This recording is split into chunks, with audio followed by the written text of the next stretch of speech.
In this video, we will learn molecular orbital theory, linear combination of atomic orbital LCAO, some basic principle and rule relating to it, conditions for linear combination of atomic orbital, types of molecular orbitals and their formation, formation of molecular orbitals from two hydrogen 1s atomic orbitals, formation of molecular orbitals from two 2pz atomic orbitals, combination of 2px atomic orbitals to form pi MOs, formation of delta bond by combination of two dx square y square atomic orbitals. So let's start with molecular orbital theory.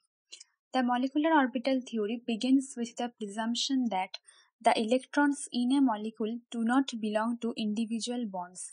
That is, they are not to be regarded as localized. Instead, the electrons are treated as spreading throughout the molecule. In simple way, atoms combined together to form molecular orbital. Each molecular orbital can accommodate a maximum number of 2 electrons with opposite spin. As each electron in a single atom can be represented by a wave function, similarly, each electron in a molecule can be described by wave functions. These wave functions are then said to represent molecular orbitals which bear more or less the same significance as the atomic orbitals in an atom. This molecular orbital then describe the energy states and spatial distribution of the electrons in the combined field of the nuclei.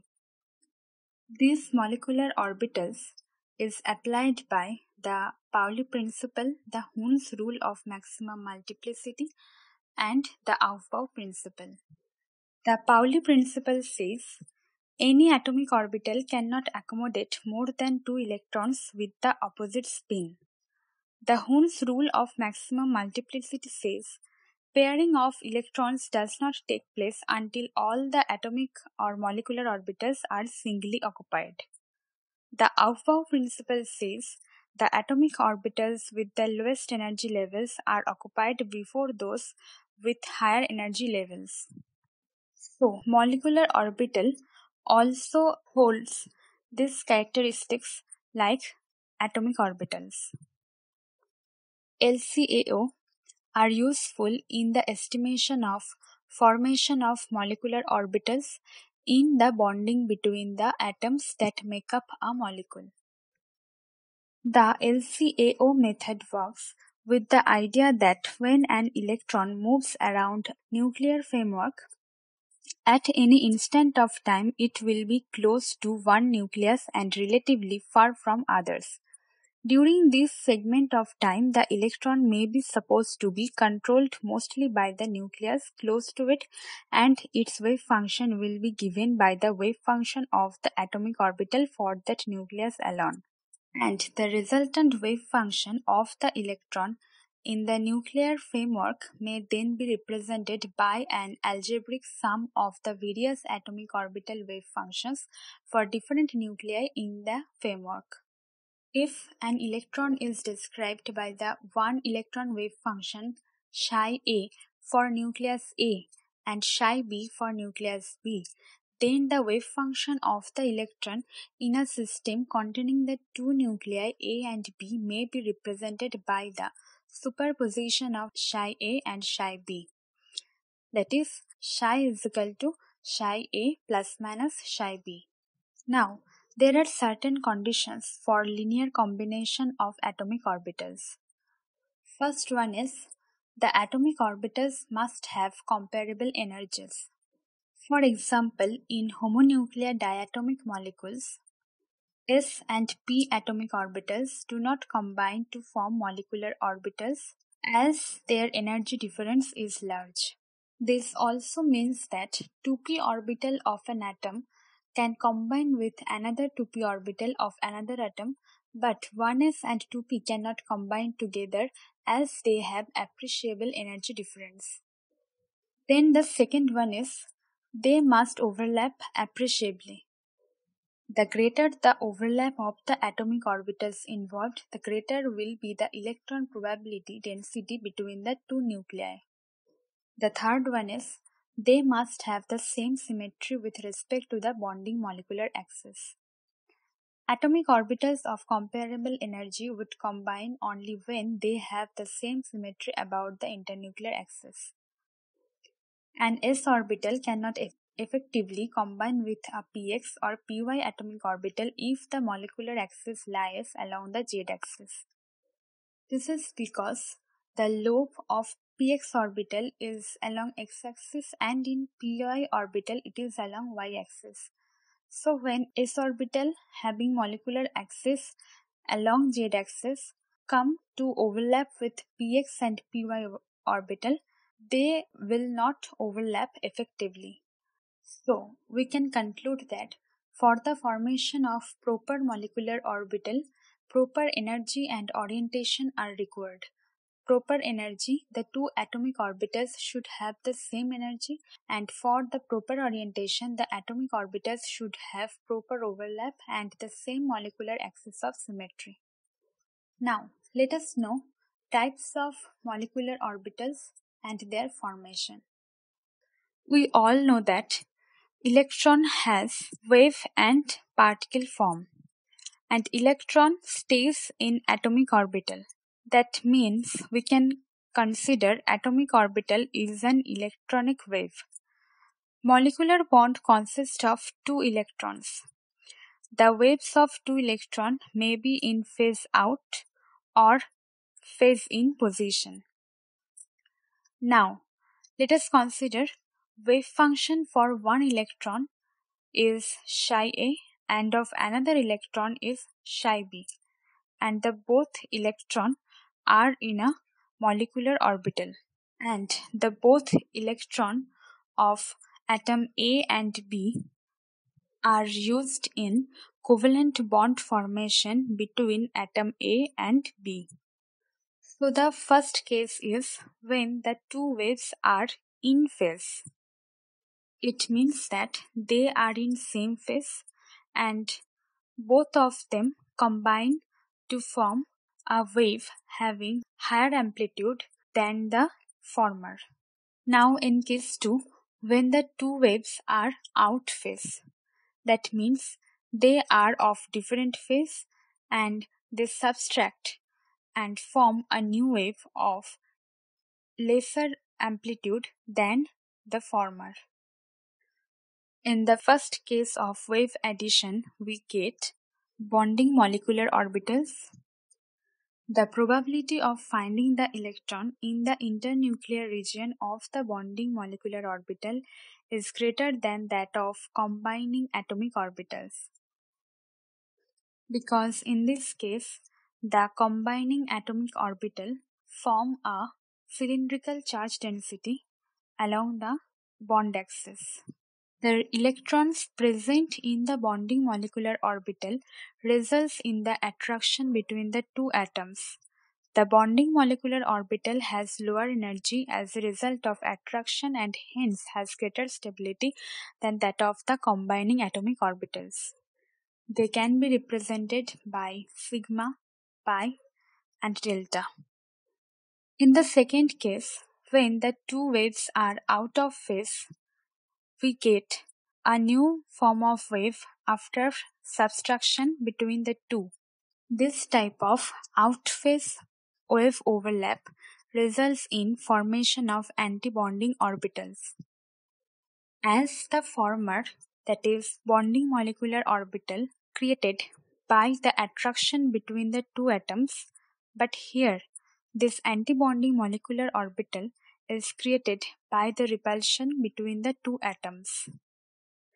And this repulsive force among the two atoms makes antibonding molecular orbital of higher energy and that leads to lower stability.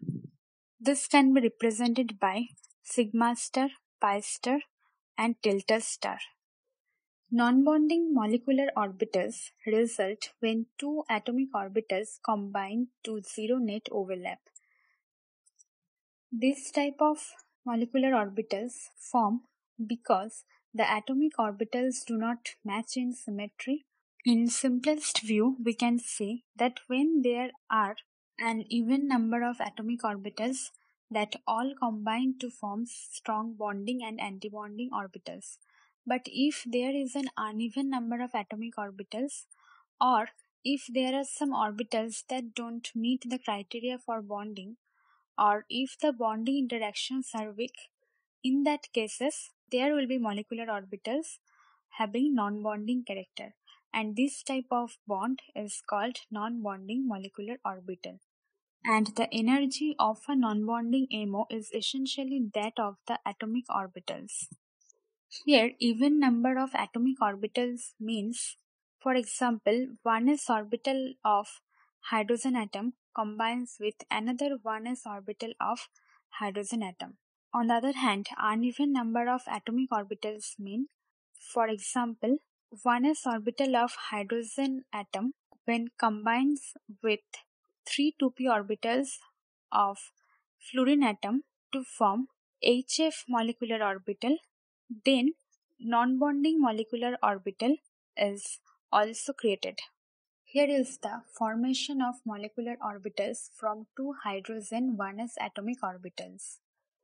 When they overlaps with same phase, that is psi A plus psi B, they create the bonding molecular orbital like this cylindrical symmetry. Again, when they overlaps with opposite phase, they creates antibonding molecular orbital like this. This is the formation of molecular orbitals from two 2pz atomic orbitals.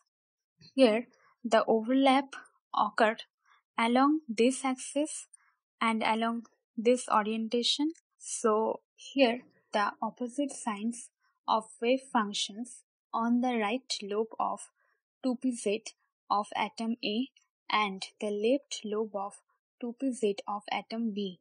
The linear combination of 2pz of atom A plus 2pz of atom B thus represents an antibonding molecular orbital with a nodal plane midway between the nuclei, here the dashed line, and the linear combination of 2pz of atom A minus 2pz of atom B results in a bonding molecular orbital.